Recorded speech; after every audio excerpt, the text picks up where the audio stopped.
একটি গ্রাম্য কৃষক একটি মুরগি এবং একটি উট মরুভূমির মধ্য দিয়ে হাঁটছে।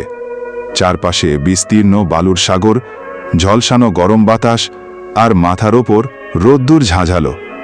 কৃষকের মুখে ক্লান্তি, চোখে তৃষ্ণার কষ্ট।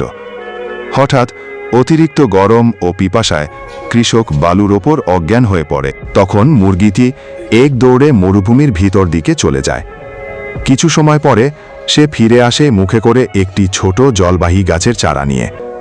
মুরগিটি সেই চারাটি বালুর মধ্যে পুঁতে দেয়। হঠাৎ গাছটি দ্রুত বড় হতে থাকে, সবুজ পাতা গজায় আর এক ডাল থেকে পরিষ্কার ঠান্ডা জলের ধারা বইতে শুরু করে। কৃষক, উট এবং মুরগি মিলে সেই জলের ধারা থেকে তৃষ্ণা মেটায়। কৃষকের শরীরে প্রাণ ফিরে আসে, মুখে হাসি ফোটে।